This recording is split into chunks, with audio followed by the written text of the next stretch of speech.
typical disgusting display. Oh, tonight we got 'em. Goldy, the Sulk, and JC. The typical disgusting display. And it starts right now.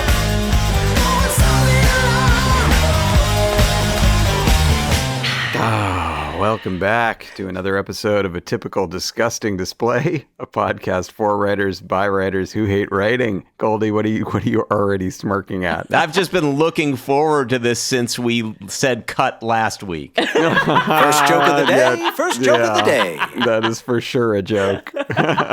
And here we are back at it.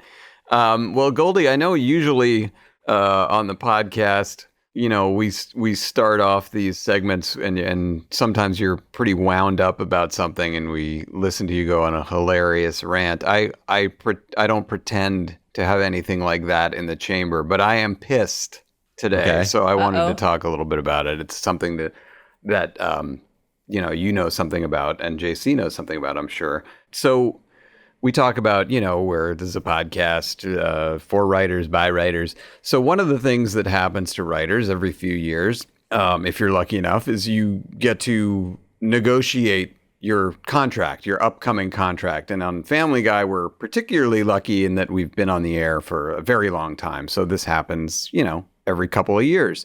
So it's happening now.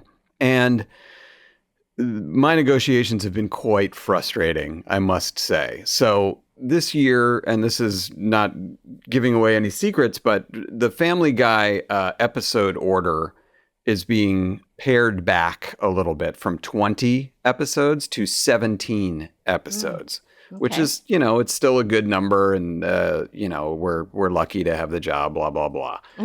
But here's the thing. So my contract year after year, they give me a base salary. And then they give me a bonus.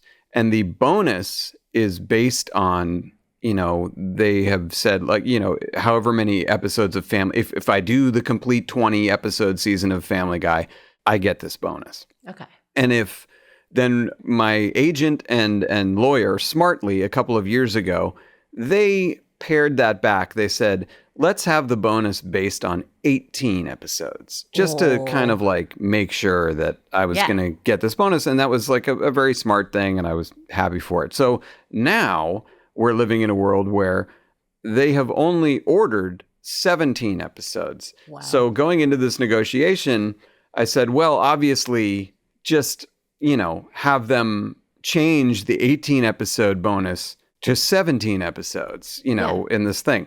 Yeah. They won't do it. 20th Hulu, Disney will not budge on the 18 episodes for a bonus thing, knowing full well that we're only doing 17. Yeah. Now, full disclosure here, that does not mean I will not receive any kind of bonus. It just means that the bonus will have a slice, a 1/17th slice taken out of it, which may not seem like a big thing, but it is it's like they're living in a fantasy world. Like they are the ones who pared us down to 17 episodes. Right. And yet they are also the ones who are insisting that the bonus that I receive be based on 18 episodes. And so now what's happened is in these negotiations, I'm so angry about that detail, because it just seems like so disrespectful. Yes. And such you're lying to me straight to my face kind of thing. So now what's going to happen, I'm sure, is that I will spend all my time and energy being angry about this, fighting for this, and that if I am fortunate enough to get them to say, okay, it's 17, then that's it. That's all the gas I'll have in the tank for the negotiations. Forget trying to goose up the base salary, it's like they're going to wear me out fighting for this thing that I feel like is so glaringly obvious that by the time I get it, I'm going to be so theoretically thankful to have received. They'll say, we gave you this bonus, so now you want more. I feel like that's right. So, and it occurred to me that this is kind of the Trump playbook in a way where, okay, there's an issue. Let's say there's an issue of immigration, right? And then Trump goes and says something insane about they're eating the dogs, they're eating the cats, they're eating the pets. And everybody goes berserk over that, spending so much time saying, no, they don't, and debunking and interviewing and talking to this person and this neighbor and these Haitians and saying, isn't this disgusting and blah, blah, blah, blah, that we never even have time to focus on the actual main issue that, that's there. And they do this. This is like, the insane things that come out of that side with J.D. Vance talking about Kamala serving curry or fried chicken in the White House. And it's like everybody goes and attacks that. Like, what does he say? Blah, blah, blah, blah, blah. And you don't get to whatever the other actual real issue is. And I feel like that's what 20th Hulu is putting me through in this round of negotiations, lest we all think it's smiles and sunshine in the writer world. It is not. So that is my gripe du jour. It doesn't raise to the level of a Goldy style rant, but I am pissed about this today. Wow. What? Few reactions. First of all, it's a dark day in every man's life when he finds out his boss is getting a smaller bonus. So, Second joke of the day. No. So, obviously, there's a lot at play in this. And part of it is, I think as you get older, I'll just be honest with you in the audience. I'm making something like, 40% of what I was making 5 or 6 years ago. It's an age thing. That's crazy. Wow. It's a leverage thing. I was running shows. I had, overall deals, et cetera, et cetera. It just happens. And that something I've told myself is that the aberration is when you're sort of swimming in it. And the reality is, so if that should happen for you, if you should be so fortunate, you should just take it all and put it away and not, just go, I now get to live in a mansion and buy cool cars or whatever. But that's beside the point. That's not your situation. I think one of the hard things is that you go in these negotiations against people who do this professionally. They tell people professionally that they're garbage, and that's their job. And in many cases, they are people who enjoy pain. And they enjoy inflicting it, and they enjoy watching people have it, and they even enjoy getting hit back to some extent. It's a different psychology than we have, which is we're the most fragile people in the world. So you put the most fragile people in the world against the people who are vipers, incredible at both administering and receiving pain. Yeah. And so they don't go home and worry about this. No. They go home, they're psyched. They're just like, we told that guy he's getting his bonus cut and now he's chasing his tail. And so the best thing you can do, both for yourself and for this negotiation, is just to almost divorce yourself from it and let the people you've hired to do this for you. Yeah. Because they are professionals, and not gather the information, what they're hearing, which is when baseball players go in arbitration, they come up with stats and they say, you actually suck. Right. And so we should pay you less. And because ultimately as writers, and I've said this before, we go into this and we're sort of holding a gun to our own heads and saying we have a hostage. Because you can't go work at the Container Store or Home Depot or something. No. This is all you can do. Yeah. Right. And this job, so, your leverage is basically that they won't want a worse product, but they've proven over and over again that they will accept an infinitely worse product till the end of time. Yep. If it means they get to save a few dollars. So, we're just in this system. It is what it is. It's late capitalism mixed with media, mixed with, this revolution that's gone on in attention share, of which television used to dominate and no longer does, in part thanks to executive decisions, in part thanks to just trends. And that the best thing I can say is that you're actually getting a taste of the times you live in. Right. So are you asking me, how does it taste? No, I'm just saying that it's just one of these things in life, and that I wouldn't get caught up in the nuts and bolts because you're not the one negotiating it. So don't get these updates. I know. I can't help it when my lawyer and agent say we need to have a conference call, and then it's they're not budging. But another thing in Goldy, I think you know this as well, and JC, I'm sure you do as too. It's like Family Guy is printing money for people, for certain people, printing money, and it's really one of the only shows that still exists that does that. That is consistently a cash printing press. That's not what they're called. But it makes money for a lot of people. It still does a mint. That's exactly what I should have said. But so this whole thing is like asking me to believe something that is not true. It's like we are being punished for their other failures, of which there are many. And so am I an idiot to think that our show should be treated differently? They're just never going to do anything they don't have to do until the moment they have to do it. Yeah, and that's actually their Marcus business Aurelius said that. Don't Did make he? a decision until you have to. Yeah. Oh. Yeah, I mean, Michael Lombardi, our football friend, calls it fear does the work of reason. Yeah. Meaning that, like, when they think, like, oh, God, we're not going to have the show, then we'll engage in a real negotiation. And there's a version of that in Phil Knight's book, Shoe Dog, where he talks about dealing with these Japanese shoe companies, and they don't want to start negotiating until you're due at the airport in 20 minutes. Right. And so I think you're in a version of that, and that this will just be a blip. You'll get something that will ultimately be just enough to the specific dollar amount to get you to agree to it. Yep. And they will have done their job, which is to grind you. Yeah. They're grinding me. Yeah. I mean, it just happens. It doesn't make anyone bad people. It's just what they do. And I mean, it makes some people bad people. But let's. I'm glad. Thank you for listening to that. I appreciate your input. I had. We were watching the other night on television the Eagles and Saints game, and you were sending out some funny texts. Remind me of what we were talking about watching that game. Well, every so often as I watch football, I have these ideas of ways to improve the gameplay. Me too. And, one of them, I actually cold called the Patriots front office to try to convince them to hire an all sumo offensive line. That would have been I great. said you should just get sumo idea. wrestlers and convert them and then bring them all in.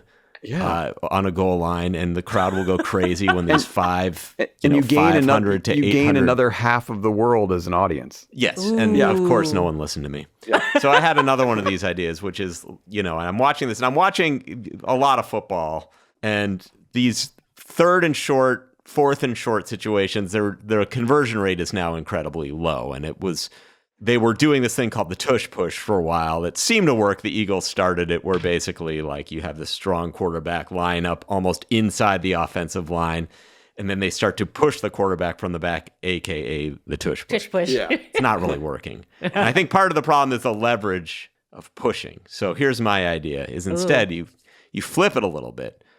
It's called the penis pull. You hike it.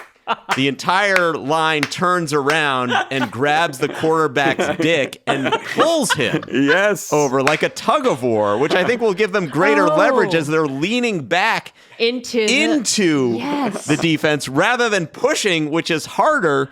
You now have the leverage of your legs pushing backwards, which is how you do a squat, how you can squat the most weight. Yes. So I'm waiting for a team to embrace the penis pull. Which I think is instead of the tush push, the penis pull. It's too bad. I think it's brilliant. It's too bad that Nick Foles retired. He would have been the perfect, from what I hear, the perfect candidate for the penis pull. Someone just needs to try this. Yes. Because you will get more leverage pulling someone's penis than you will pushing their tush. I love the restatement of the thesis at the end. Yes. In conclusion, pulling a penis. Much more leverage than pushing makes so much more sense. A tush. It does. It does. I love it. And I'll just throw in my thing that would make it points galore in the NFL is it should be 5 yards for holding.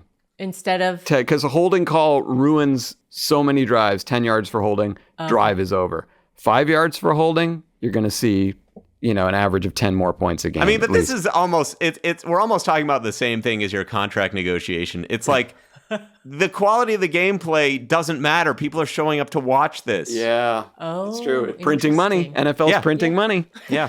Oh my God. Well, something that definitely And is the quality of the podcast doesn't matter.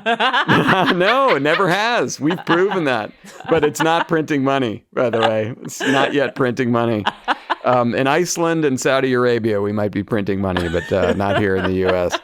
All right, something that is definitely not printing money for us is a little segment we call Johnny Jokes. Whoa, from Hollywood,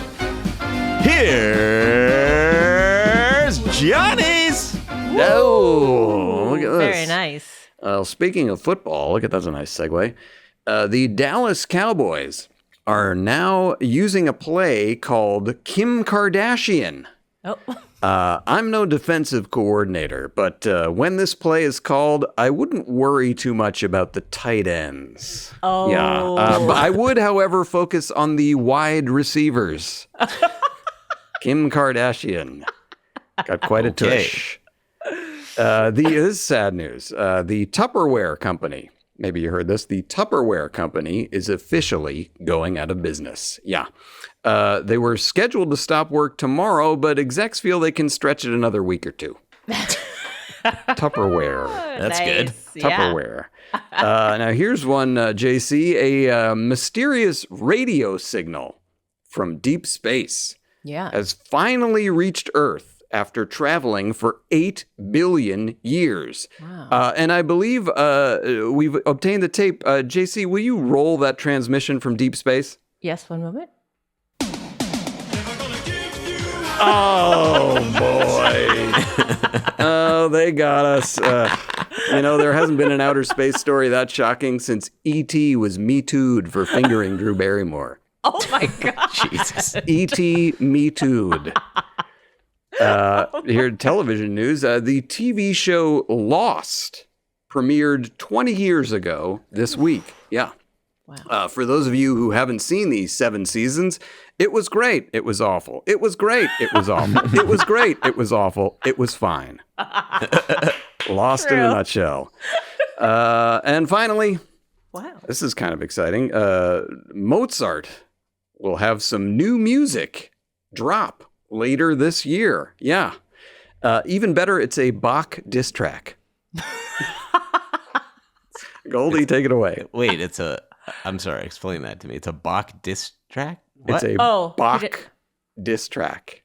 Like a diss. It's like he you disses know how him. Kendrick Lamar has a Drake diss track. Oh, Mozart has a got it. Bach diss track. Got it. Sorry to distract you. No, I should have gotten that. I'm sorry. That's my fault. Well, after a huge hit, the Miami Dolphins placed quarterback Tua Tagovailoa on injured reserve. Doctors worry if Tua gets another concussion, he may never spell his last name again. Great. That's a great joke. This week, Diddy was arrested on charges of racketeering and sex trafficking. Yeah. Apparently, mo money, molesting. Oh, That was excellent. amazing. Wow. Excellent. Well, and after authorities raided his house and confiscated 700 dildos and thousands of gallons of lube, there are concerns Diddy may try to commit suicide in jail. Yeah, he actually did try to hang himself, but he slipped through. These are great. And as he awaits trial, Diddy is being held on 2 million dildos bail. You can't come up with that. Meanwhile, Donald Trump is planning a huge, vast, and swift crisscross of the nation between now and Election Day. Not to campaign, just to avoid bullets. Yes. And finally, the entire staff of Mark Robinson has resigned after revelations the North Carolina gubernatorial candidate made lewd, homophobic, and pro-Nazi comments on a pornographic website. Robinson vowed to stay in the race and come after CNN full throttle in a statement beneath a cuck facial on Pornhub. Oh, great batch, Goldy. That was excellent. So funny. Oh, and we're excited for our guests today. Yes, so that'll we be are. fun. Oh, friends, we're excited today. We got a couple of young whippersnappers here with us. Relatively, of course. Yeah. They are the sketch duo BriTANick. They have many very funny sketches on YouTube, so you should check them out. They have their own podcast, cynically titled Cash Grab, which is a great title. They come from Saturday Night Live, Always Sunny in Philadelphia. They just came back from the Edinburgh Fringe Festival, so we'll find out what the fuck that is. Please welcome Brian McElhaney and Nick Kocher. Welcome, guys. Perfect introduction. Thank you. Pleasure to be here. I got the names right. I'm so excited. You did very well. So you guys just came back from Edinburgh, so let's talk about that. What is that? Because I think we were trying to talk about that last week, and we get the impression that it's just like you go into random bars and perform in front of like 8 people. That's hilarious. We have a baby reindeer knowledge of it. That's right. Most Yes. people do You're at this in a point. bar with a stupid wig, and it's not my funny, God. but we're pretending it is. That's I don't- not what it is. That's a lot of it for sure. Is it just like it takes over the whole town and you just kind Yeah. of assume like any bar you walk into, there might be somebody doing comedy? Yeah, I mean it's huge fucking mungus. There's 4,000 shows a day for 25 Oh my days straight. God. So in terms of tickets sold to any event in the world, number 1 is the Olympics, number 2 is the World Cup, and number 3 is the Edinburgh Fringe Festival. That's how big it is. That's and amazing. yeah, I mean there are shows everywhere. I mean sometimes they're in like legit theaters, but often they're in like the up in the attic of a meat shop or like in the back of this like bar, which is a dungeon. And yeah, there's a sort of a central area of Edinburgh, and you can kind of assume most places you walk into will somehow be affiliated with the festival. How do people know what to see? Is there some guide that's the most respected to this? There's a bunch. There's like a billion like top 500 shows at Edinburgh that you can go to online, but those lists often aren't accurate at all and don't know. You oftentimes, a lot of people will get flyered, so they'll just be walking around the streets and like someone will hand them a flyer and pitch them the show, and they're often the performer in the show. Sounds like stand-up. So where were you and what were you doing? We've gone out a few times now. Our first time we were in a shipping container on the street. That was how we began, awesome. which I kind of loved. Is that how you got there too? Yeah, pretty much. They were like, you're in a 74-seat black box theater. And we're like, great. And we got there and we're like, this is a shipping container. How dare you call us a black box theater? We got there via coach on Norse Air, so I would have preferred a shipping container. Oh my God. Norse Air. Is that like Viking stewardesses and all that? Yeah, pretty much. It's like this.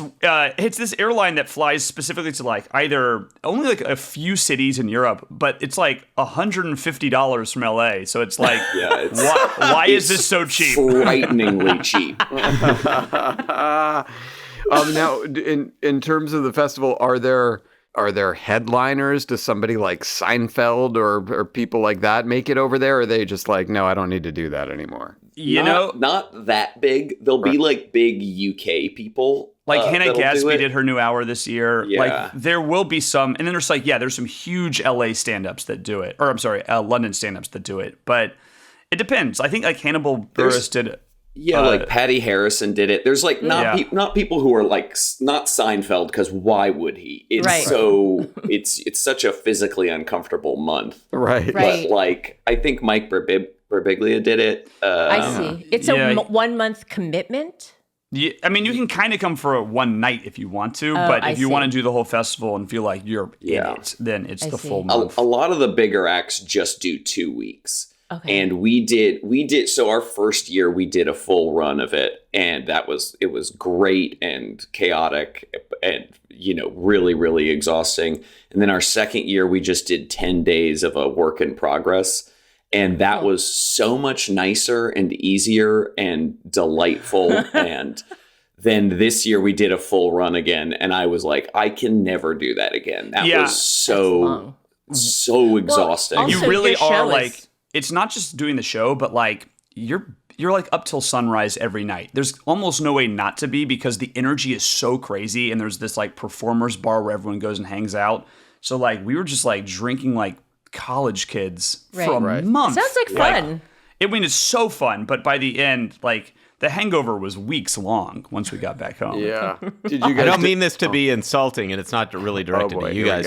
Oh boy. No. I just used to be impressed when people would say like, "Hey, I got into Edinburgh," and now it's like, if you who doesn't get in, it sounds like. But based on what you're telling me, just not, anyone can get in Edinburgh. like you just have to get there. You just have to get there, and you're there. You're in it. You just have to understand the registration website. And that's it. That's enough. Well, I'm already it's out. like the I'm out then. 10K of sketch festivals. Like pretty much. That is disqualifying for a lot of people, though. Yeah, for me it would be. Yeah. And do you feel like what it did for you was sort of hone your show, like night by night, you could tighten it up? And, yes. Okay. Very much. Because they are like, the audience also is like one of the more harder audiences you'll ever have because they've all seen 10 comedy shows that day. Yeah. The theaters, none of the theaters, we were in like a nicer theater this year and it was still way too hot. And then there's an air conditioning playing. So you're doing comedy over the sound of white noise. Yay. So it's like, many. Like, it's like playing comedy show on expert mode because it's and then so by it's the end during of the the month, day as well. Then some people show Sometimes. have it at like 11 a.m., which I feel for them. I know. Prime time. ours was at 8, which Because is that's someone great. told Nice. me about this thing in LA, which I didn't know about. It was a friend who's a comic said there's now this open mic that runs all day from like 11 to 11, and you sign up online in an hour block and you pay $5 and you have to put your phone away and watch for that hour. And he was describing it as it's great because you can go and test out material. And I was like, that sounds like what hell is. that has all the red flags of a terrible open mic. Yeah. You have to pay. Yes, but it's during Times the 12 day. hours. Yeah, 11 a.m. I get the 11 a.m. But he's like, slot. whenever you feel like doing it, you can do it, and it's like, Now I want to hear. Did you guys have an example of a Scottish heckle? It's a Scottish heckle is the audience member passed out drunk in the Wait, isn't in the your wife audience. Scottish? Yes, my wife is Yes. Scottish. Yes, Oh, so she's a lass. She's a lass. Yes. And what I've noticed is that there's two types of Scottish people. There's either like the sweetest, kindest person who like loves their country and tells you about Scottish history, and then there is the most violent heroin addict you've ever met in your life. The train spotting, sure. Yeah. You walk home at like 4 a.m. in Edinburgh, you pass 3 fist fights. Like it's crazy. Like it really is like it's intense. But they should have a special UFC that's just those guys fighting in jeans. They're always in jeans. Now, Nick, does your Scottish wife have a Scottish accent? Yes, she does, but That she's is so great. I know. It's been watered down after years in America. And then also it's been watered down after like 7 years of dating me and me doing a bad Scottish accent at her.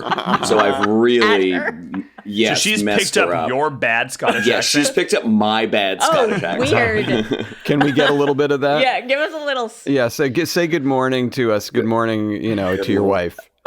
Well, I never would say that. What would you say? I would try to like, get a top "Oh, of the morning. Where's the... It's like, oh, we are a fucking Greek yogurt. That's something I might shout. That's great. You had a little Ewan McGregor in there. I love that. Yeah. He's got the high whininess. And we've already talked about, Brian, you look like somebody who the British Isles would be very excited love. about. So Yeah, why don't you hit us with that?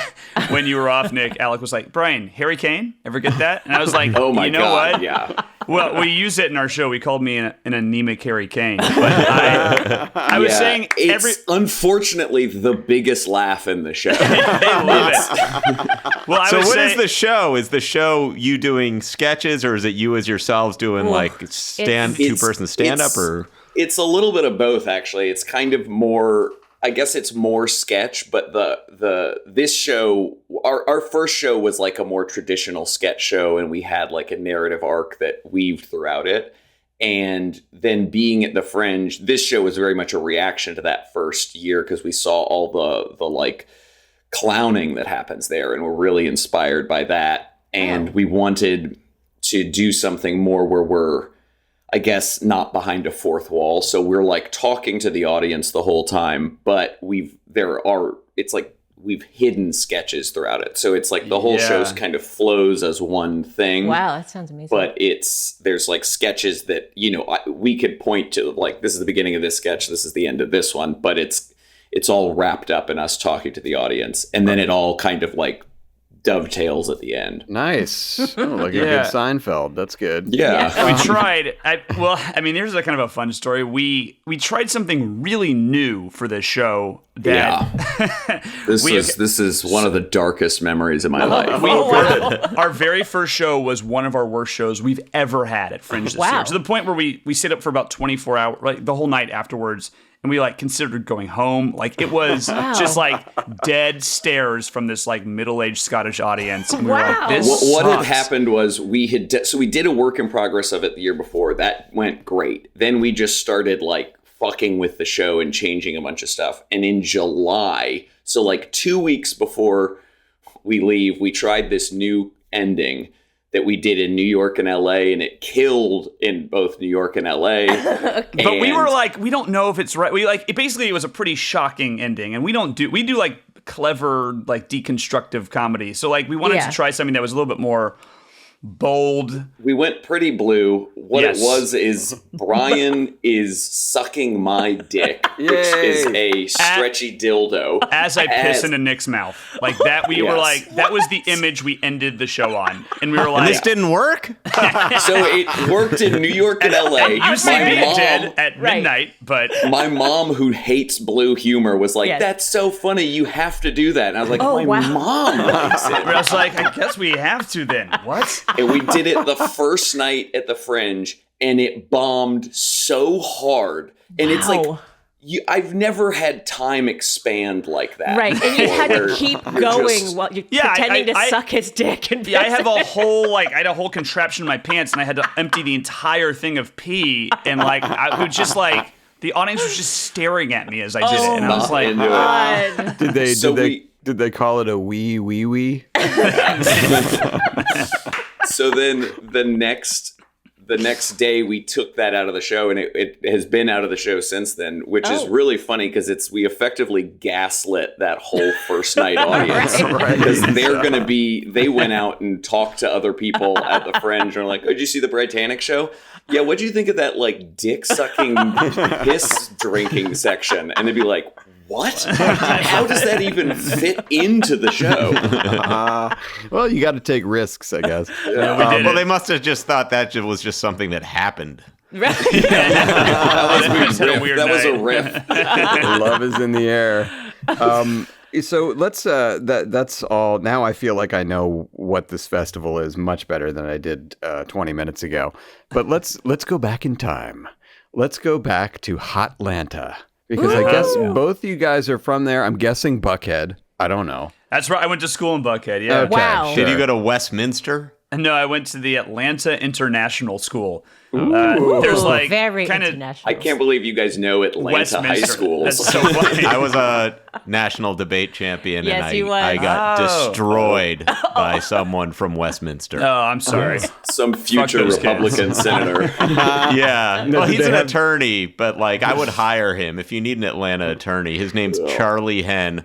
Don't know anything about him, but I'll tell you, I imagine you get this guy in a courtroom, and he's got to get the gab. He likes it. Did he have a southern accent, and did he dab his forehead with a handkerchief while he was debating? Picturing suspenders. I think he may have had suspenders. Nice. Yeah. All right. Well, so did you guys know each other growing up, or when did you first meet? This is our general story for general meetings. Nick, do you have the photo? You can pull it up. Oh, I love it. He's reaching for a photo. I love it. We got props. prop comedy. It's multimedia. Yeah, you can send it to Nick me and I went too. to the same preschool, and then went to the same Little League, like baseball Little League, and went to the same performing arts summer camp. Our moms were like on the board of our preschool together. All of our friends kind of knew each other, but we didn't really know each other.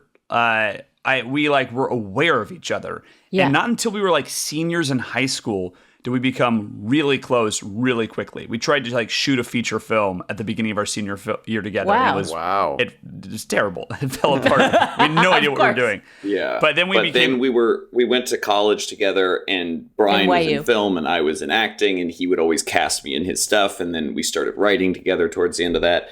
And then we were like looking at a video from this performing arts summer camp back when we didn't know each other. And how old were you guys? 12. We would have been, Nick was 13, I was 12. Oh, and older guy. And there's a video of the two of us on stage next to each other performing mime next to each other. No idea that we'll be, sucking the dick of and drinking the piss of on stage. And this is, you didn't know each other yet. I don't know if you No can idea. see that. Yeah, I could Well, see send that to me, Nick. That sounds like I'll a text it to movie you. where it starts, you're probably wondering how I got here, and you're drinking piss, and you're sucking a dick, and then you go back. Yeah, in the middle of the piss stream, it freeze frames. So you guys go to college together, and that's at NYU, correct? Yeah. Awesome. Yeah. You're two of the few people to not kill yourselves. Yeah. That was happening so much our freshman year. We were Like our getting first- an email a month of, well, another student has killed themselves. No Please, way. again, stop jumping off the top of the library. And Brian, you were there for film. Yeah. Nick, you were there for acting. So that works well, and you guys knew each other and helped was- each other out in that way. Great. Yeah, I cast Still. Nick in all my stuff. I was like one of the lone comedic filmmakers at NYU because everyone wanted to be like Scorsese. And I wanted to, but I just knew I didn't have the capacity yet. So I was like, let's just go goofy. And our friend Steve Joe talked about this a few weeks ago. did, Can you put a year on this? we started in 2004 and then we graduated in 2008. So were people shooting on video yet or not? We were we were the last group of kids that used like the Steenbeck, like editing film, like actually that's cutting so it up. cool. And then after I left, they got rid of it. So we were shooting on film, and like we were sometimes using like video. Like all the kids had like Final Cut Pro on their computer, but NYU was like kind of trying to get them to not use it. Right, And now learn the they don't. basics. Now everything's digital. So like they were like really trying to hold on to this archaic way of doing things. But That same thing was true in the acting school, actually. Like, they were very insistent on, like, you need to go preparing a monologue and a song for like Broadway open calls. And we had at the end of college, we made a couple of these shorts that became our first BriTANick sketches. And I was really happy with them. And I was in a preparing for the profession class, and I asked the teacher, who's like a working manager, like, hey, I've got these videos that I made that I think are good. Should I send them to agents? And he was like, no, don't do that, because then the agents will be looking at your writing as well. And I was like, yeah, that's the idea. Wow, great manager. No, you don't He's want like, to get "No." too much in front of them to like you. Right. What was your go-to monologue? It was...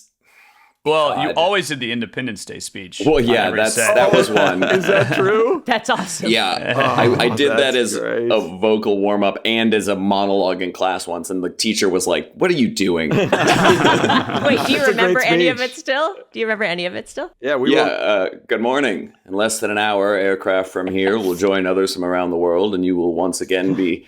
Wait, fuck. That's as much as I got. That's great. We will not go quietly into the night. That's Yes. right. I remember that. Pullman's awesome. finest hour. Yeah. So That there should be we should remake that, and the Virgin should just be like, look, man, I mean, it's over. that's just- your speech. That's your president's You got, speech. I don't know, maybe They're 2-3 aliens. hours. We're done, dude. I've got a pitch for you guys. Let's go quietly into this. Yeah. Doesn't that sound nice? Yeah, you got 2-3 hours left. Do all the weird fucking that you've imagined. Do all the weird fucking. Such a great presidential speech. Yeah, he's not going to get reelected at that point. He's not running anymore. There's nothing to run for. You're probably wondering why I have my dick out. So, all right. So you're making short films, I presume, together. And did you make anything feature length in college? Never did. We did. Brian's thesis film was a short film, which was like 15 minutes. Like this, we were doing just like 3-minute YouTube sketches when we graduated, and YouTube was still a relatively new thing. But Brian had written a serious, I did. I don't know, half-hour film for my senior thesis. Like, you make a big long short film. And I was like, I'm 21 now. It's time for me to get serious. And so Right. I tried to write this like dramatic film, and I read it in class, and boy, it didn't work. What was the thrust? It was because I Nick still would- deal with this where I if I want to write something dramatic, I don't. Nick was think playing I an can. autistic kid. Hey, I love it. Oh, wow. Oh, typecast. we took photos. Remember that? We took photos. Well, I've done 3 years of nothing but silly sketches. Time for me to wade into autism.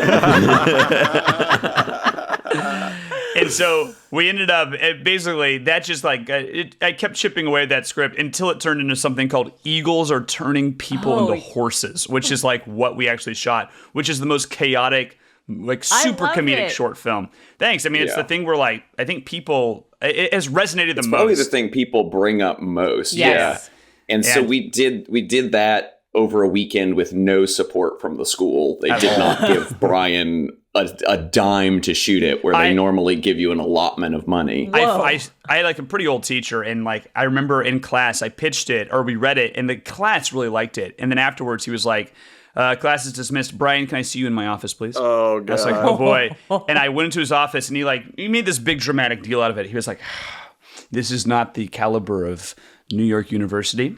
And I was wow. like, okay. And he was like, this is something you would see on the Carol Burnett show. And I was like, That's great. I was like, that's a pretty iconic show. So it would be seen by 40 million people. Yeah. It's also like, as opposed to the high standard of NYU student films, like God, that would I would be- rather watch like a full season of Mama's Family than one feature-length NYU story. I agree. all right, so I was reading on your Wikipedia page, and tell me if, because sometimes they're not correct on there, but it says that, and this sounds like it's coming right out of college, that you two actually performed with or on a bill with Robin Williams. that was our awesome. first. So like what we did, we'd made like these 3 sketches, and I was just like, we didn't really totally know what to do with them. We knew we were going to put them on YouTube eventually, but then I like looked up sketch festivals for some reason and found out there's this big one in San Francisco that's still going on. And I submitted the 3 videos to that, not really even knowing what it would mean. And they got accepted, which was like still the high from that. Is this in like, Mill Valley? Yeah, we Yes. in your Okay. hometown, My James, the first hometown. time. That's right. Okay. Yeah. And like that was like the first bit of external validation that we got. So Right. it was like this huge moment. And then they were like, yeah, come do your live show. And we were like, great. what? And then we were like, we need to write a live show. Wow. So we wrote like a bunch of sketches and got like some friends, like didn't really know what the group was yet. We were sort of like, yeah, I don't know. We'll have we'll have like a cast of performers. And then we went out to San Francisco, and then we're like so nervous. Our first show was at this theater called the Throckmorton, which is huge. Yeah. And then we were like watching the first half of the show and really, really nervous. And then we were like, all right, it's intermission. Let's go to the green room and just like continue running lines. Right. And as we were like going down the stairs, we heard like a loud barking sound. my Like a God. dog barking. And we're like, Yeah. someone brought a And dog? we turn around and see Robin Williams like bounding down the stairs barking for some reason. and then we go in Yeah. the green room, and it's just like us and him, and we're like, what the fuck do we do? And then finally he introduces himself, and we're like, and even we got like the full Robin Williams experience. Like, we're Yeah. like BriTANick, and he was like, oh, BriTANick, like the Titanic. Oh, help me. Like, whatever. He starts like going riffing off it. And then we're like, we're closing the show, and he's like, not anymore. And we're like, what? And so he was just there as a surprise guest to like end the show. Yeah, but we amazing. accidentally kind of opened for him. And it was a incredibly auspicious beginning because like he watched our set from the wings and like gave us like great like positive feedback afterwards. And like our parents had flown out to San Francisco. Like it was like, and then he did like 2 hours of stand up after that. So that was also like, was great for the audience of just at least, no matter what you thought of everything before it, here's like, the best dessert to end the meal. How are you when you write and you were writing a show like that? Like, how do you write? What's your process? Do you both come with stuff, or does one of you tend to have the premises more and the other more punches them up? Or it's kind of always varies. I think like oftentimes one of us will have a premise. It's there. We've had, I think, sometimes usually one of us has a premise and the other one has the idea that actually like makes that premise good or something. Yeah, we've changed over time. We're trying to get more efficient because we just go to war with each other. It's just kind of like every sketch we write, we now look at it and we can't really remember who had what idea where. Like it really, at first, I think when we started, one of us would give the other one an idea or a script and the other one would kind of punch it up and we'd shoot it. But now everything is we get so intertwined with like having to both come up with every moment all the time. So we're trying to let each other go off and one person writes a script and the other person then comes back together. And I'm just doing that with myself. Like, no, you fucking idiot. And it's like, well, it was your idea. That's the thing. I think about this a lot, like writing in a duo versus by yourself. The metaphor I use, it's like writing by yourself, as nice as it can be sometimes, just have your point of view. It's like playing ping pong with yourself. You have to like throw a ball up and run around and then hit it back. And you have to kind of get schizophrenic and like be like you have to be critical of your own ideas, then fight against them and throw another one out. And with the second person, you can kind of just like play a little faster. The other person's really good at being critical of the ideas. And we also will do, like, this is why we're also not efficient, is we will try everything in service of like, no, let's try and beat that. Let's try and beat that. And so it takes us forever. And then a thing that'll happen to us a lot is we'll write an early draft. They'll see it. People will love that. And then we'll change it. And then they'll be like, what did you do? You've ruined everything that was good about this. Because we've gotten bored with it and we've changed it. That's a good description of the creative process. Now, and looking again at your Wikipedia, it seems like you two have been spotlighted by a lot of, pretty exciting, Time Out called You Can't Miss, the Huffington Post, like Time Magazine, and then you have these individuals. It says you were praised by Roger Ebert. What was that? How did that happen? They were praised by RogerEbert.com. Yeah, so that's even better. The brand. I think that was... He didn't call it jaw-dropping comedy, did he? Because that would be... Wow. I'm sorry. I'm just saying that's a way to describe comedy. I don't know. That might have been another issue he was having, is all I'm saying. I believe you came up with that right now on the spot, but I like to think you woke up in the middle of the night and wrote that down. I know. I've told that joke about Roger Ebert like 20 times. I've heard it 19. So I've been present almost every time that joke was told. It always works. It always works. But no, so you're praised on RogerEbert.com, but how do they come to praise like sketches? I didn't know they... that was a weird... We did a thing in 2010. We had this... Our first like very viral video was this video called the Academy Award-winning trailer sketch, which is like, it was a trailer parody, and the idea is it's like the formula for an Oscar-winning movie. So all the characters are speaking in formula. So they'll be like, suspicions that heightened plots may now arise, or whatever, and different things like that. And we put it online, and it got pretty quickly very, very popular. And then we got, I don't know why, we started two separate campaigns. One to get it screened at the actual Oscars, which is insane to think that they would do that. But we were like 23 and we were like, we can do it. Yeah, I feel like now they might. There's just so, like, we might end up hosting it on Zoom. Right. At this point. It goes far enough down the list. Eventually they get to, what if it's hosted by this YouTube video from 2010? But what was the second thing? Sorry. Well, the second thing was to get Roger Ebert to review it. And then I think it's something. So like, I don't know if that's why this happened, but it did. RogerEbert.com did like a blog post about it or something. Yeah. Wow. It was 2010 was before the YouTube was just, or before internet was just like inundated with just so much shit. Like there was like when a viral video is out, people would like focus on it and that would be like the thing you would talk about for a week. So there was a way to kind of get eyes and have people like the Ebert thing. Wasn't there a whole NYU thing with like Donald Glover? Were you concurrent with them and Dominic Dierks, who's a friend of mine as well? Yeah. They were our idols. Like they were in a group. So called they were Derek. Before you then? They're like 2 or 3 years above us. And we like literally modeled ourselves. Their group, Derek Comedy, was like the first YouTube sketch comedy group to like really hit it.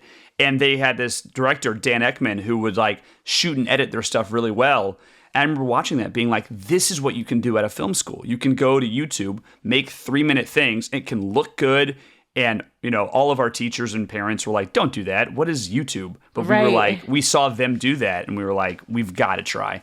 So, then we would also go see them do improv like every week at UCB. They were the best. And they were so good. Wow. Yeah, and speaking of UCB, do you guys currently have a show at UCB, or is this we've been doing the show we just did at the Edinburgh Fringe, which is called Dummy. We did work in progresses of it at UCB, and then we'll do it again in LA. We're not sure when. We haven't booked that because we're kind of sick of performing live, I would and imagine. may never do it ever again.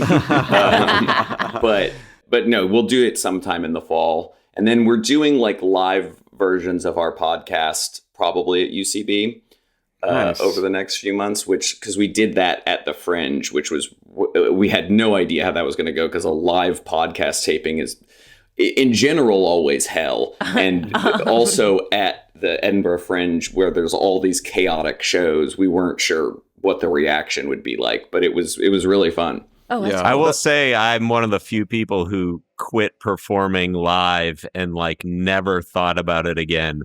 Really? Yeah. I just stopped. I don't even know that was going to be my last time when I did it. Right. And now I just never think about it. Was It's it great. stand-up? Yeah. Were you doing stand-up? What do you remember that last show at all? I'm not even sure what show was my last show. I think I do. And it wasn't particularly bad. Like, I think it went well. I just was like, I never could figure out why I was doing it. And I did over like 5,000 sets and I was on late night shows and stuff. I mean, not like, I wasn't super successful, but it wasn't like nothing happened. It was like Steve Martin did the same thing. I mean, same. Well, yeah, but he was successful. There's a small difference, I guess. I just kind of was like, what? I hate the audience. Like I'm looking at them. They're not people I would talk to. And yet I've outsourced my self-esteem to their reaction. And yet I don't respect their judgment. And I'm not being paid. So like what? And I'm losing valuable time. So what's happening? There's no win in this at all for me. Right. And I'm not getting like acclaim really. Like you'll get some laughs and, but no one was ever like, you should be, we got to do the whole thing with you. Yeah. Does the podcast like scratch that itch at all? Like, it takes the itch and digs its fingernails in and goes through the skin and creates a gross infection. That's it in a nutshell. We get to watch that every week. So you guys have, make some noise with your sketches. You get reviewed, you get praised. So how does the shift begin from we're making these videos, they seem to be going well, to hey, maybe we should try and write on a television show? Like, when did that start to happen? We were always TV film was always the goal, and like the YouTube stuff was just like, this is how we're gonna get representation. And then we got repped pretty quickly, and then we're like enjoyed making the videos and so kept doing it. But we were always like trying that, and then the big thing happened kind of from the trailer sketch that definitely like blew us up, and like we unlocked a whole new level of general meeting after that. And so then, what else? Yeah. And we then met the How I Met Your Mother guys, Carter Bays and Craig Thomas, became fans of us, and we met for How I Met Your Mother one year, and we didn't get it that year. But then they hired us the next year to write on their show Goodwin Games, which was like, did one season on Fox. I never heard of Beau Bridges and Scott Foley. Oh, wow. And that was like and that was such a crazy experience because I was like, oh, cool, we're going to be in a professional writer's room. We're going to learn like all the tricks and all the secrets and stuff. And then like going in there and having them be there with like a whiteboard and just being like, all right, what do you guys think this show should be? It was just like, wait, this is... You do it the same way we do it? Oh, no. Like, the wizard isn't real? Like, this is crazy. Oh, that's great. So that's a one season. That was a one and done. Less than. It was a 13 episode order and it was cut to 6. Wow. What was the sort of idea of that show? It was a cool premise. I mean, the idea was that Beau Bridges dies and his 3 kids, which were Scott Foley, Becky Newton, and TJ Miller, come to like hear his will and find out that he has like $21 million. And they can only get it. He's like, the dad was all into puzzles and games. So he set up like all these games, like these are the Goodwin games. You have to do these, and whoever wins my games will win the $21 million. And but that's impossible to write. Like, that's a movie made. It's an escape room. It's like Knives They also Out. threw themselves so many like Lost style Hail Mary passes that they had no idea how to catch. Where my favorite joke of the pilot is they reveal midway through the meeting with the lawyer who's explaining to them, like, you've got to solve all these riddles. They're like, okay, and who is this guy? And the camera widens out to reveal Gerard Carmichael playing a character of Elijah, who's a 4th contestant who they've never met in their life. Okay, random. And they like set up this huge mystery of who's Elijah going to be. And then the first day of the writing room, they're like, we have no idea who Elijah's going to be. We have, Oh, no. we have told the network we do. We do not. Yeah, really. I mean, around a few months in, they kept getting network notes, and the network note basically became, can we lose the games of this show, like the puzzles, and just make it about like Becky and they throw throwing more parties? And so it's like, I mean, so that the does. Premise of, I get where they're coming from on that. They have a history of doing that. Because I remember there was also that one with Adam Scott and Craig Robinson, Ghosted. It was sort of in the same time-ish, where they were like ghost hunters, and then they just wanted it to be like, could we just be in their office? And they're not. Like, they don't want to admit they just want a family show or a workplace show. So they buy some high concept thing, and then they realize like, oh, that's expensive and hard.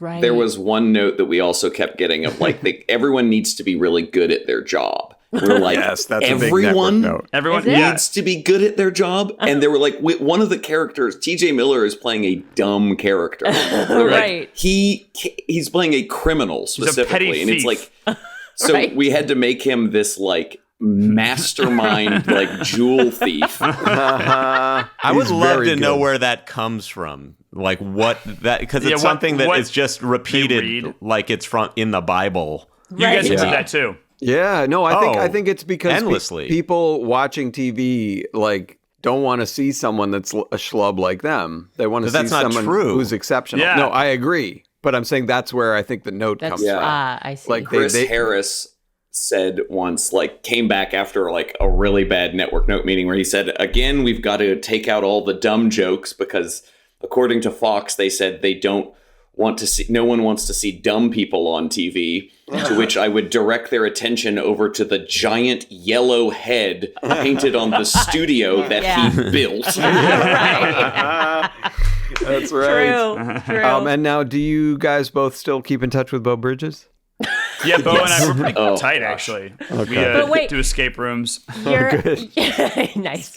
Your time on How I Met Your Mother, though, I ended up seeing that episode that you guys were in, and it seemed like they were trying to set it up that you two were going to be a spinoff. Because it sure does look like that, Neil doesn't Patrick Harris gives you guys the Black Book, his famous book, right? Yeah, they wrote an episode of the show where where Neil Patrick Harris is like going to pass on the torch, and he's like, he finds two guys and like teaches them everything he knows. Yeah.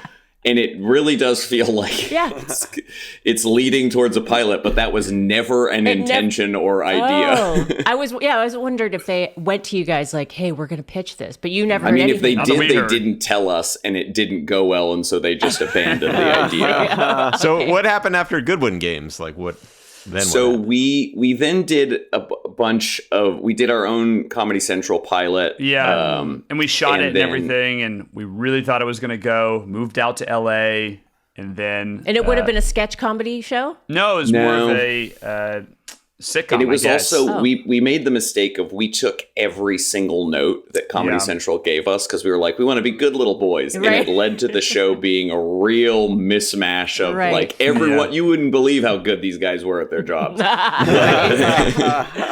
Rule followers. So what is the next writer's room? Is it Sunny? Because you guys had we were talking before you guys started about kind of a funny experience you guys had with It's Always Sunny. Yeah. So we should say during all this time we were the voices of Cartoon Network. That for 7 years we had that job. So that was like sustaining us in the background. Right. What does that mean? Like coming up next? That kind of thing? Exactly. Yeah, those dudes. That's and so so that was a great job that paid us enough to like not have to do any other jobs. Yeah, that's and awesome. so we weren't very productive for 7 years. Maybe wasn't great for hilarious. our career, but right. Oh, that's interesting. And so we were doing like scripts here and there. And then as soon as we heard that job was ending, it was like, oh God, we've saved no money and are about to have absolutely no income and have also like all the buzz that was on us from that trailer in 2010 is completely gone. Like there's we were just in a real dry spot. And I remember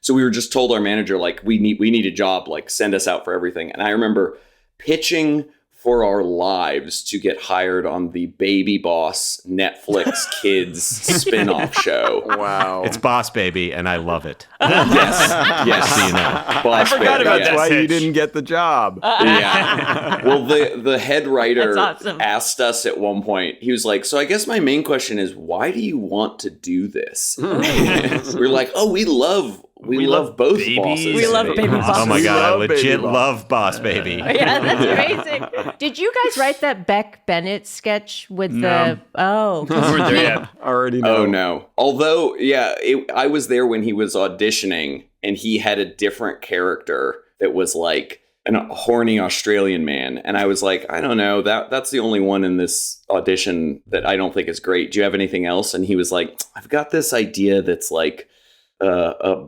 baby, like a grown man, but he has the body of a baby, and he sort of did it, and I was like, yeah, that's one of my favorite Beck Bennett sketches. do that. So there, you can take an assist on that. Yeah, For yeah, sure. why not? Absolutely. Stand tall. So okay, so Baby Boss doesn't work out, and then how did you get into the Sunny world? So Megan Gans was show running it that season, and it was like our manager also repped her and was like, oh, I think they're hiring a bunch of people, which they were, because the guys were finishing up filming whatever season it was, and they had movie commitments, and they were like, let's just start the room now, and Megan will run it and we'll pop in occasionally. And so we met with Megan, and we had to pitch a bunch of ideas for episodes, which was like such a fun thing to prep because we were such huge fans of the show. Oh, you were? Okay, so you knew what We had just happened vibed with already. her. Yeah, Yeah, and we connected with Megan in a great way. We really got along. We're still very, very good friends. Okay. Yeah, and that was like great. But then it 10 a.m. to 4 p.m. You had a surprise ending. Yeah, the surprise ending was, Yes. Rob showed up in the room one day and he's like, we fucked up, guys. We started this room a year too early. We don't know. Damn. We're still trying to edit last season. We don't know if Dennis is coming back to the show. Yeah, it was when Glenn Howerton had announced that he was leaving, Yeah, and was I remember. like, and they had written him out of the show, and they were like, Whoa. so we were like pitching on how do you replace Dennis? And they were talking about bringing somebody in or you know, replacing him with a broom with like a paper plate face. Right. Pitching, And- pitching ideas. Yeah. That is the thing about Always Sunny, which is great, is you can kind of pitch anything. Like so many shows, it's like, okay, well that can't get in the show, but Sunny, it's like Right. it could. Yeah, you Right. kind of find a way to get. Yeah. I mean, Any crazy also idea. your guys' show. Yeah, I mean, like I'm this. talking to people that Yeah, are the definitely. king of getting anything into the show. That's definitely a plus for a show. Yeah, and that's true about Sunny as well. So that's kind of a disappointing moment when they come in and say, "Hey, we started a year too early, and see you later," kind of. Yeah, they were like, still come in to the Right, office, which but is you awesome. can work on your own stuff. Were you like they could inherit a fortune? But Yeah, they yeah, have to what solve a about- series of puzzles. Here's Grandfather big was idea. the Riddler, essentially. What if it was a wholesome, family-friendly Riddler show? So you guys, which is very nice, they say you can come in and work on other stuff, and you guys did come in and work on other stuff that led to you guys getting hired on Saturday Night Live. Is that right? Yeah, we literally wrote our packet. SNL packet and started on SNL then, I think, a week after the Sunny contract had ended. It was Wow. crazy. It's like So we it was great timing. Did you Yeah. audition or did they hire you based on your packet? on our packet. Wow. Yeah. And so Yeah. who were the you mentioned Beck Bennett, but who were the other like standout stars of that cast? I mean, in my head, it was a really great year for SNL. It was awesome. Because Chris Kelly and Sarah Schneider Yes. were the head writers, and I writers, thought yeah. they were incredible and did such a good They're job. And- very, very funny. And also, it was our very first episode was the first Trump-Hillary debate in 2016. So it was like that year where like Alec Baldwin just showed up and like Melissa played Sean Spicer and like it's like there was just David Yeah. S. Exciting Pumpkins. There's a season. lot of like big SNL things that year. Oh, yeah, David S. Pumpkins. Yeah, David S. Pumpkins, love yeah. that. Love Yeah. that. And so, did you? Because all of us have worked there in some capacity, and I felt when I was there, like I never lost the feeling of holy shit being at Saturday Night Live. Like it was always like, holy shit, there's the guest host. Holy shit, here are all the writers working on sketches. Holy shit, I'm down on the stage. You know, whatever it was. Yeah. Did you guys feel that way when you were there? Like, I cannot believe it. The thing that I always say about SNL is that it's like is that I've never done crystal meth, but I imagine it's a very similar experience of incredibly high highs, incredibly low lows, and always unhealthy for your physical body. Right. I was gonna say Yeah. you lose all your teeth somehow. Yeah. So it's like Yeah. there's like so many like incredible memories that are like it's like a mad lib of memories. Like I remember like being at the after party and Dave Chappelle Yes. like singing Purple Rain And Creep. or yeah, and Yes, Creep. And like Madonna being there. and with a Tribe Called Quest like in the background. I was just like, Ooh. what is this? they were the musical Why am I guest. in this memory? Yeah, totally.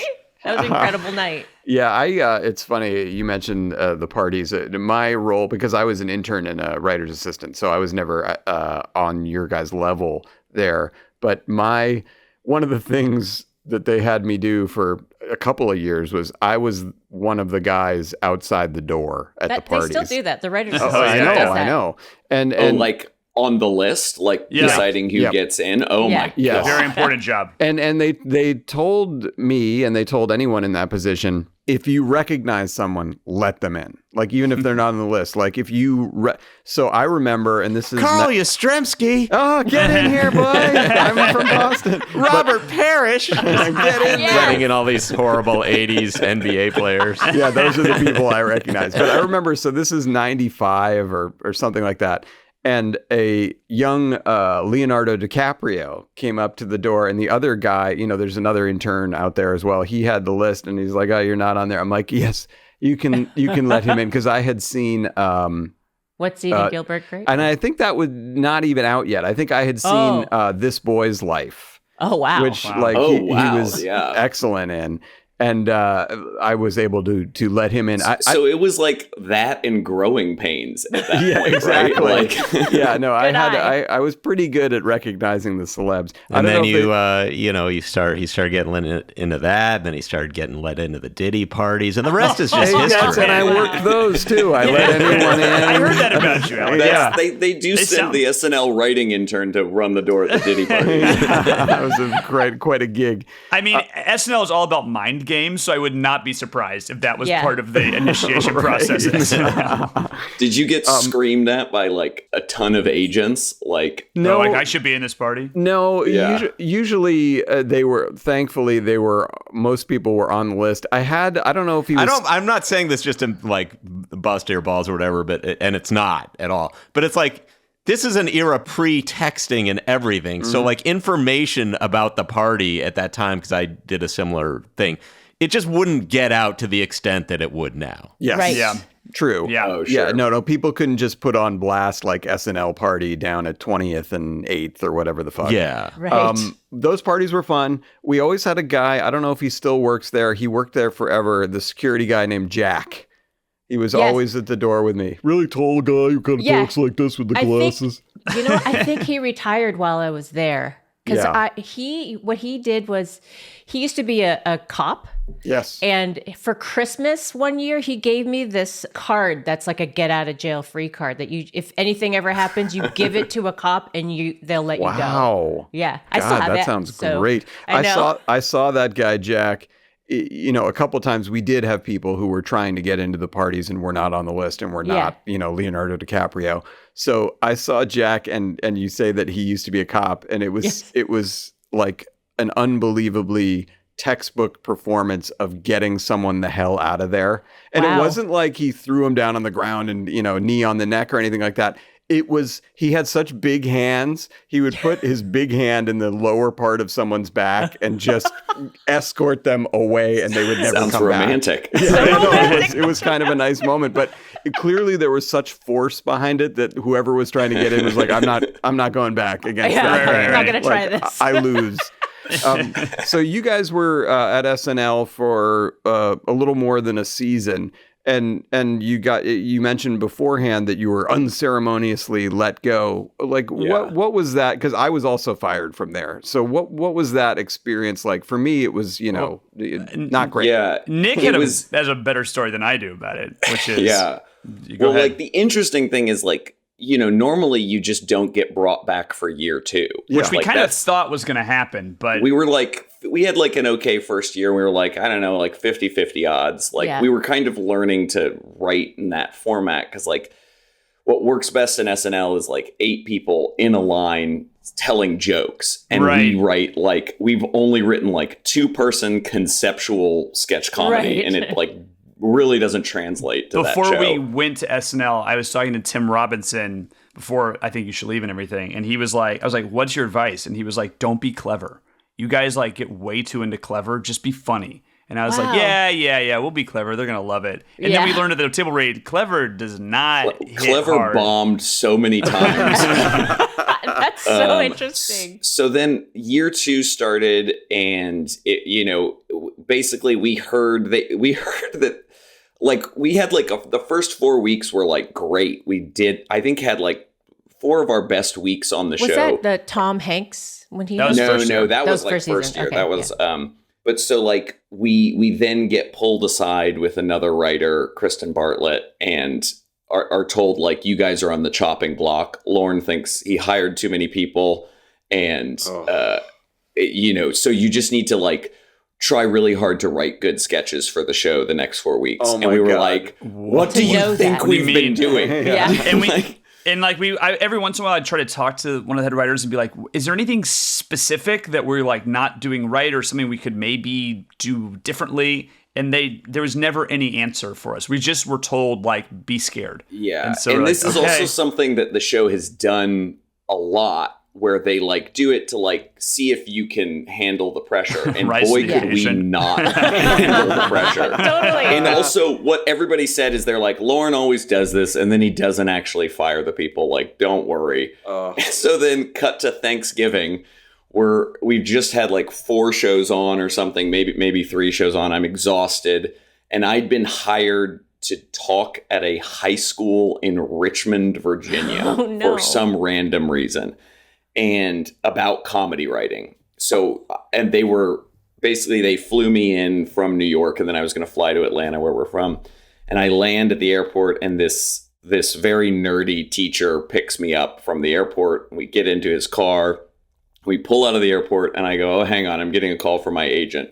And I pick up the phone. You must have felt like such a big shot. Like, you wouldn't understand. Teachers don't have agents. So I pick up the phone, and I hear our agent, who's like, "Well, this is not a good phone call." And he's like, then proceeds to tell us that we're being fired, or that our contract is not being renewed, and that it's like, you know, maybe they're going to make you come in, which would have been very funny if they had done that, knowing that we're going to be actually fired in 10 days. But so anyhow, he explains that we're getting fired, and I don't want this. This is now my only job, talking at this high school. So I don't want this teacher who's driving to know that I've just been fired from like.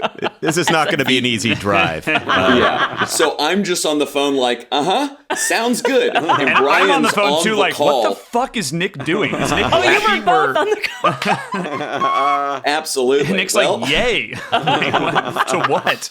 And so then I hang up the phone. I'm in shock. And the first thing I hear after getting fired from SNL is this guy in the front seat turn to me and go, "All right, I've played it cool long enough. I just got to ask, is writing for SNL just the best?" And I'm like, yeah, it's pretty cool. And then what follows is 3,000 questions about what it's like to write for SNL. Oh, God, right. And then I like go to this school, and the kids are asking me about it. So it's like 2 days. It's like if your girlfriend broke up with you and you went to like her lifetime achievement award. God. Oh, God. I have to say, though, I was well. watching the Emmys like last week or 2 weeks ago, and they had that segment. It was like Seth Meyers and I think Bowen Yang and some other people. And they've done this a few times, and they were joking around with Lorne, and they were like, you know, and the whole conceit of the thing is like, "Oh, Lorne, you don't know about this, but you're actually so great." And I was like, it made me so happy that I'm not one of these people who has to go around kissing Lorne Michael, going like Lorne and talking about Lorne and like only using his first name and like hoping Lorne knows I'm doing good stuff and Lorne thinks this. And it's like, I don't fucking know Lorne. I've never, you know, like he was kind of like, you know, seeming like a dick who would blow by me when I was in a page jacket. So it's like, I was just so grateful. Yeah. I'll never have to do anything where I have to go, and Lorne, and of course Lorne, and Lorne. It's like Lorne has no bearing on me at all. I'm just picturing you getting black bagged and taken off screen suddenly. Try it. You don't know who I am. But it's like the fact that like Seth Meyers had to get up and go and do this whole like Lorne bit, and it's like, ugh. Yeah. Ugh. Cut to you doing that with Seth MacFarlane. Yes, that would make sense. All right. Well, you guys have been so generous with your time. We really appreciate you being here today. But before we let you go, Plug their podcast. Yeah. Cash Grab is the podcast. Cash Grab. Great title. Yes. And boy, we should have named ours that. I know. That ain't you guys what got it to is. teach us because I know. they do well. They but make money. Tell us a little bit about what you have coming up and what you're hoping to do in the future. So we've got two movies that we've been writing. One that we're not directing, that Jorma Taccone is directing, and that's presumably shooting this year, but also who knows in this industry. Right. And he's been great to work with. Really, he's awesome. I've loved working with Jorma. And then we've got another one that we wrote that will hopefully direct this next year. And then we can't, I guess, say it yet, but we're adapting a British show for American audiences that we love. So we're one of our favorite shows that you've probably not heard of it. But yeah, that's us now. But we've done this enough times where like all three could fall apart tomorrow. So we have we're very braced for that. have skepticism. Totally. Well, that sounds awesome. I love British comedy, so good luck with that, and good luck with the movies and everything you guys are trying in the future. You guys are really funny. Do you have a BriTANick show coming up? Sorry, Alec. Do you have a BriTANick show? I mean, we'll do it. We'll have Dummy one October soon. 17th at, Oh, yeah, we're doing a live UCB, cash grab at depending on when UCB, this comes out. Okay. It'll be a live version of our podcast, and then we'll be performing in New York and LA probably in the next 6 months. Yeah, So and I have to say, if anybody listening is in LA or in New York and can see BriTANick live, it is such a unique, hilarious, charismatic, so many twists all the time. I love your shows, and I love you guys so much. And thank you so much for being here. What a nice way to end this. All right, Brian McElhaney, and There it is. and Nick Kocher, thank you so much for being here today. Thank you Thank guys. you guys so much. Thank you. Oh, well, they were fun Yeah. guys. Yeah, Yes. Brian and Nick, nice. Thank you for being here. They're great, and Great I storytellers. hope that they, have continued success in the future because they certainly are very funny. Thank them for being JC. Great job getting them. I know they're your buddies, so that was great. Thank you. But now it's time for a portion of the show we like to call Top 5. Top 5. Oh, beautiful us. JC, this was your category. Hit us with it. Top 5 laughing styles. All right. So I do have a video clip that I think maybe I'll play afterwards to show you where this was inspired from. I don't know. Should I do it now or after? Do it now. Okay, this is a French show where they brought together all these people with weird laughs. This is like cutting to where it sort of starts. Doit avoir un larynx plus ou moins.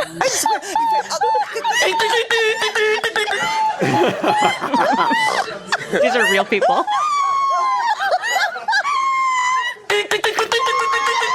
There's Mike Henry in the audience. That one woman is. Oh my God. Il vous a déjà. That woman sounds like a seal. Je suis partie aussi. Il vous a déjà mis dans des difficultés pas possibles.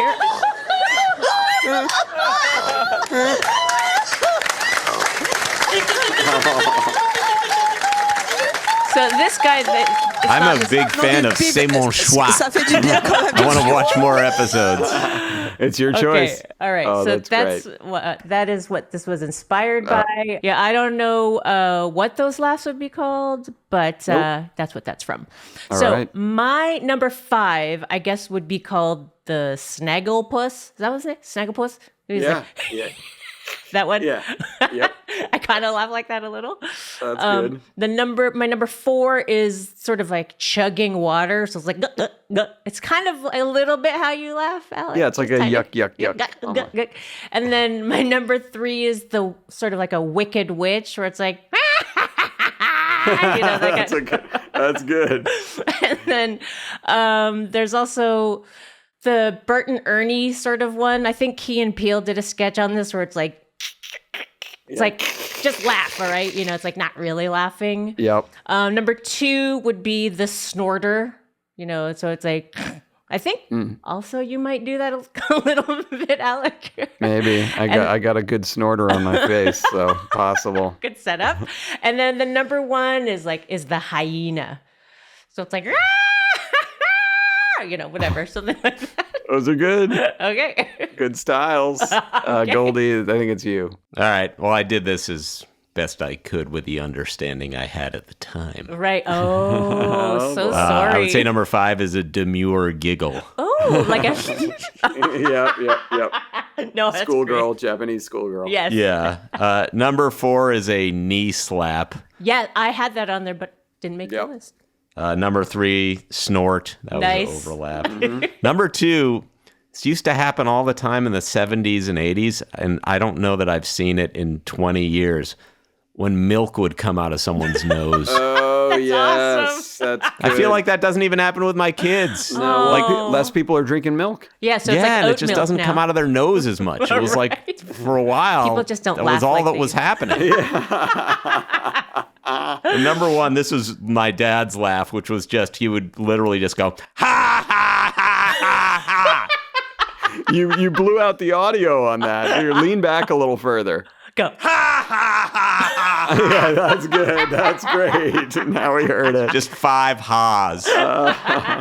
All right, That's those great. are very funny. Here's my list. Number 5, very general, girls' laughter. When I can make a girl laugh, like that's very exciting no matter what it sounded like. So that's sweet. I'm into that. Number 4, and we had a version of this, stifled laughter. Like when somebody's fighting against it and they're laughing, that's Yes. also very satisfying. Yes. Number 3, I call the breathless wheeze. Oh, how poetic. So I don't know if you could hear that through the mic. I'll hear it on the clip time, but yeah, that's... Number 2, this is very specific, and I should know his name. At a time I did. Tom and Max certainly know who this is. I will call him that guy on Seinfeld. So if you watch the Seinfeld like prime seasons, we're talking like maybe seasons end of 2 through like 6, 7. They had, I believe he was a writer, and he is like a quarter of a second ahead of the audience laughter on so many big jokes. So like you'll have a joke on Seinfeld, you'll hear this guy in the audience. go, you'll hear this guy go, ha! And like then everybody starts laughing. Oh, wow. So he was great. He really got things He started. cues them to laugh. Yeah, and Tom or Max, if you're listening, please give us a name on that guy. And number 1, my friends. When you can make your friends laugh, it's a nice feeling. It's one I haven't had in quite a while, by God. Oh my God, what are you talking about? But no, that's very satisfying. Okay, that's the list. That was a very interesting topic. Thank you, JC, for that. Interesting. Very interesting. All right, so mine for next week, as Goldy and I have talked about, we're watching a lot of football now, so I kind of went in that general area. Cool. Mine for next week is going to be top 5 CBS sports moments. Sports. Top Okay. 5 moments from CBS Sports. Oh, cool. Wait, are they the ones that had the ad for the Olympics? No, that might have been ABC. It's like the agony of defeat. Was that CBS That was Sports? ABC. Oh, darn it. That was okay. ABC. No, this is impossible. No, it isn't. By the way, you can use the Google machine on any of this. La Google. But like some should be leaping to mind. Anyway, that'll be next week. Top 5 CBS Oh, sports we have a moments. guest. We have a guest next week. Oh, thank Christ. Who is it? Chris Regan. Oh, Chris Regan. Yes. Oh, that is exciting. I know. All right, great. So Yes. next week, our good friend and fellow Family Guy writer, Chris Regan, will be here. He was also somebody who Goldy and I did stand up with in New York. So Oh, wow. hopefully we'll Shelf full of Emmys from The Daily Show. Yeah, Oh, fuck cool. that. we'll get him to talk about that. Maybe he'll be wearing an ascot when we interview him. That's just his style. He's got a Oh. certain panache. That's true. All right, so Chris Regan next week. That'll be very exciting. Yes. Thank you to BriTANick, Yay. Brian and Nick. Thank you two for being awesome. Thank you you. all for listening, and we will talk to you again next week. Typical, disgusting display. That was fun. Bada. And it stops right now.